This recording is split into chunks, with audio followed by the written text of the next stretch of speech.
Hi wonderful people, welcome back to the Black Girl Hair Guide. Before we get into this video, I hope you are subscribed to our channel and that you've hit the bell button below to be notified when we post next. So take a moment to do that and then we'll get into the video. So today's video is going to be on some top tips for helping to retain length. Often the issue with growing hair is not the fact that it's not growing unless there are some underlying medical conditions, in which case you should definitely see a licensed medical professional or trichologist who can help you diagnose and treat that underlying health issue. But if it's not anything like that, then it tends to be retaining growth because our hair typically is growing. It's just perhaps losing length more quickly than it is retaining length. So that's why you can start your hair journey 5, 10, however many years ago, and you still find that you're on the same length. Why is that? Probably because the hair is shedding or being lost before it actually has a chance to grow. So what are some of the reasons for why this is happening? Number one is sort of the age-old thing that everyone likes to talk about these days, which is split ends. If the hair is splitting, it essentially means, in very simple language, that the hair is damaged at the end and it's causing there to be a tear or a rip in the hair shaft that travels up the hair shaft, and then it causes the hair to snap off at a point. You can normally tell when hair is damaged this way because the ends may be frayed, they may be quite split. You'll normally see, maybe even see a slight texture change at those ends of the hair, and sometimes you may actually be able to visibly see a split in the end of the hair. A couple reasons why this may happen could be the fact that the hair is perhaps chemically treated due to a perm and it hasn't had the proper care to maintain the hair whilst in that condition. It could also be due to other chemical treatments such as bleaching or dyeing the hair without the proper follow-up care again to maintain that.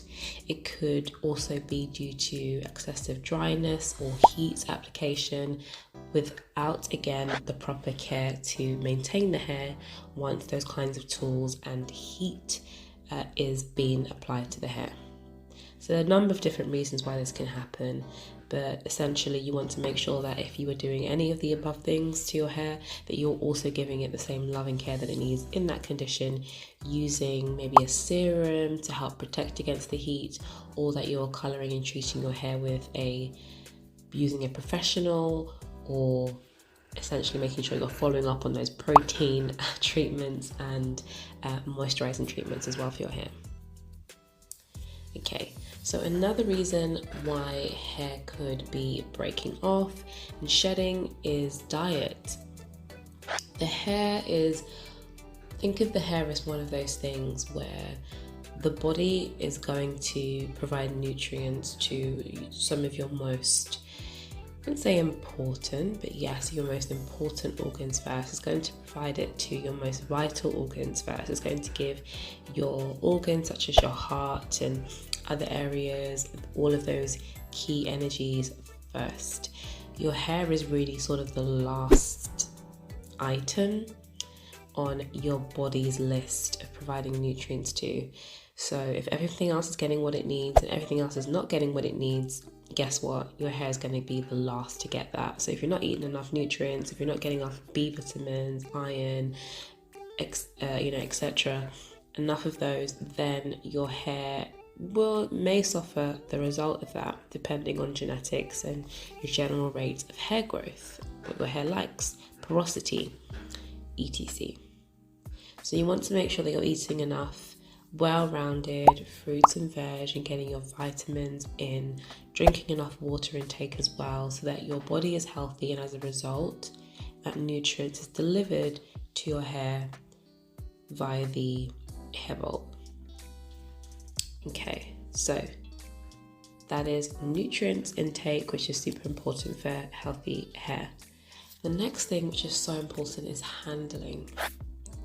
You can be doing all the right things, but if you're a bit too heavy-handed or you're using the wrong kinds of tools in your hair, this can also cause hair to break, hair to snap, hair to be pulled in the wrong direction, and ultimately hair loss.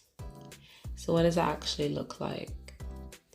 You may notice if you pick up a wide tooth comb that it may have a seam going through the middle where the comb has been joined.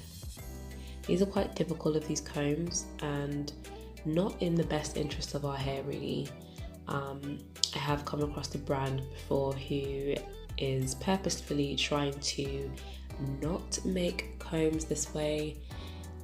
If you pick up your comb and you can see that there's a seam in it, that seam could actually be helping to break off the hair, and it is not ideal. So when you are getting combs or you're purchasing combs, especially wide tooth combs for your hair, you want to make sure that you're looking at it in depth and seeing where, if you can see where the seam is joined, it should technically be seamless so that you're having the smoothest application to your hair, no rough edges that are perhaps helping to break some more fragile parts of your hair and damage your hair. Heat application is also something when it comes to tools and the management upkeep of your hair, being heavy-handed again. It's just also the little things such as applying pressure to your hair when maybe you're even upset. If you are having or at a high emotional state, it's probably best to not try and handle your hair at the same time. Maybe wait till you're a bit calmer or the situation's resolved, or just try and do something that gets you in a mood so you're not tugging at your hair indirectly. You also want to just think about the general things that you're doing to your hair, and this is when we move on to the next point of protective styling. Protective styling is so important because this is how your hair is going to be in, the state it's going to be in for most of the time, most of the week, most of the month, etc. So you want to make sure that your hair is getting the most love at all times possible. And protective styling is not a few things, but we covered that in our previous video. So if you're wondering what protective styling is not, and the key things that you need to make sure that your protective style is not doing in order to actually be caring for your hair, then check out our previous video for tips on that. But what we'll say for now is that a protective style should allow your hair to not be manipulated much. It shouldn't have any pain or shouldn't cause pain for your hair. It shouldn't cause tension at the root or in other places of your hair. It should allow you to be able to moisturize, condition, clean your hair at the appropriate times. In general, protective style should be able to do this.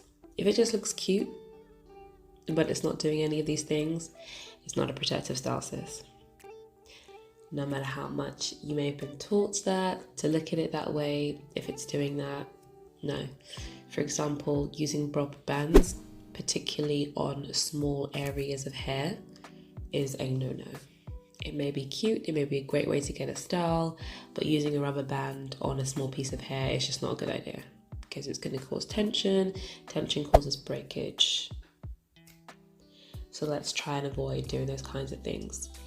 When a rubber band is used on a larger part of hair, typically wouldn't recommend it. It's still not ideal, but it's certainly better than using it on a tiny piece of hair to do a neat braid, for example, jumbo braid or something of that nature. If you can do without it, please do. Other things that can cause breakage and damage is just the general strength of your hair, how strong your hair is, genetics, and things we briefly touched on at the beginning of this video. If you notice that your hair is more sort of on the weaker side, it's more limp and prone to breakage, you may be in need of a protein boost, and it may be good to do a protein treatment every so often, every couple of months, maybe once a month, depending on what your hair looks like and how your hair is. And definitely do see a licensed professional who can help you figure that out, because what you don't want to do is overload on protein, which can also make the hair brittle, dry, and ultimately lead to breakage at the same time. So what you want to do is get that balance right. If your hair is really dry, you want to give it moisturizing, deep penetrating treatments that are water-based and they're really going to help build and support your hair structure. if your hair tend to be on the weak side of things, very, very soft, but doesn't pack much of a punch when it comes to strength, then again, you may want to look at protein treatments. But you definitely want to keep the balance of your hair right, being strong, but soft and able to maintain. So we hope that was helpful for you guys in terms of a few basic tips, and they are basic because these are things that we can do on the weekly, monthly, yearly basis to help make sure that we are retaining the length. We want to retain that length, guys, okay? Because more time than not, your hair probably actually is growing. Let's not waste it. So we hope you enjoyed the video, guys. Comment below if you did, and we'll hope to see you in the next one. If you didn't subscribe at the beginning, you know what to do. Much love.